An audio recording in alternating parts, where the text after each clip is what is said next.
जय श्री कृष्ण। भगवान कृष्ण ने अर्जुन को जीवन जीने का कला सिखाने का प्रयास कर रहे हैं। अर्जुन के मन के अंदर जितना भी विकार है वो भगवान कृष्ण निकालने का प्रयास कर रहे हैं। उसके जीवन में अज्ञानता को हटाकर ज्ञान की रोशनी भरना चाह रहे हैं भगवान कृष्ण।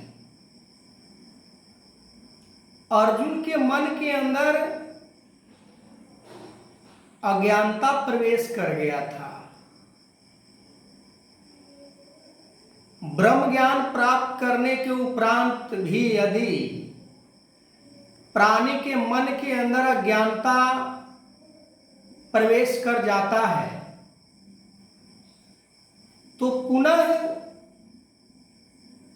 ज्ञान को प्राप्त करना होता है। भगवान कृष्ण ने अर्जुन को एक बार नहीं 18 बार ब्रह्म ज्ञान प्रदान किए। हम सोच सकते हैं कि अर्जुन जैसे महापुरुष को अज्ञानता इतना घेर लेता है तो आज हमारे अंदर क्या होता होगा, हम क्या सोचते होंगे, हम क्या कर रहे होंगे, हम क्या करते हैं। यदि अर्जुन के मन के अंदर मोह अज्ञानता बना होता तो अर्जुन शायद जो निर्धारित किया गया था कर्म अर्जुन के लिए वो शायद अर्जुन नहीं कर पाते। कर्म को सही दिशा देने के लिए ज्ञान की आवश्यकता होती है ताकि कर्म के ऊपर हर समय ज्ञान रूपी इंद्रिया से वो सही देख सके, सही परख कर सके कि कर्म किस ओर जा रहा है। कर्म की यदि बात करें तो कर्म वही श्रेष्ठ होता है जो कर्म दूसरों के लिए किया जाए। दूसरों के लिए कर्म तब होता है जब हम निस्वार्थ भाव से हो जाते हैं, निस्वार्थ भावना को अपना लेते हैं। ज्ञान की कसौटी पर कर्मों को नापना और तौलना बुद्धि और विवेक का काम होता है। बुद्धि विवेक प्राणी मात्र में तब आता है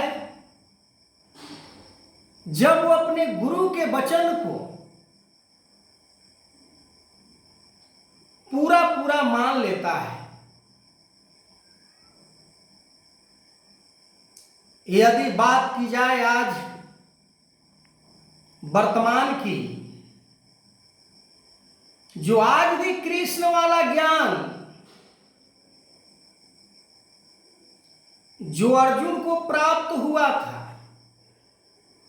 वो आज भी प्रदान की जा रही है सतगुरु के द्वारा। सतगुरु भी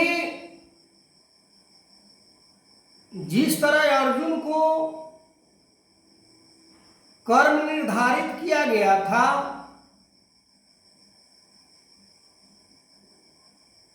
वही कर्म आज भी बताया जा रहा है, समझाया जा रहा है। भक्ति का स्वरूप के अंदर कोई बदलाव नहीं होता। भक्ति करने वालों को सुरमा कहा गया है। भक्ति करने वालों को योद्धा कहा गया है। भक्ति करने वाले को वीर कहा गया है। भक्ति करने वालों को श्रेष्ठ पुरुष, महापुरुष कहा गया है। महापुरुष की श्रेणी में तो हम आ जाते हैं, पर क्या महापुरुष का जो गुण होता है, महापुरुष का जो फर्ज होता है, महापुरुष का जो तजुर्बा होता है, महापुरुष का जो ज्ञान होता है, वो शायद क्या मेरे अंदर है? सबसे पहले तो ये हमें समझना होगा कि महापुरुष का जो मूल लक्षण है वो क्या होता है। वृक्ष भी फल न भछे, नदी सींचे न नीर, परमारथ के कारणे साधु धरा शरीर। जो अपने इंद्रिया को साध लेता है, जो 10 इंद्रिया को बस में कर लेता है, वही साधु होता है। जो साधु होता है वही महापुरुष होता है। जो महापुरुष होता है वही वीर पुरुष होता है, वही श्रेष्ठ पुरुष होता है, वही ज्ञानी पुरुष भी हम कह सकते हैं। जैसे हम सभी के बीच परम आदरणीय सतगुरु स्वरूप, सतगुरु के रूप में गंगा तट पर गंगा मैया के वचन को पूरा करने के लिए, गंगा मैया को पवित्रता को और बरकरार करने के लिए, बरकरार रखने के लिए समय समय पर रवि पुरुष, श्रेष्ठ पुरुष दर्शन दिया करते हैं।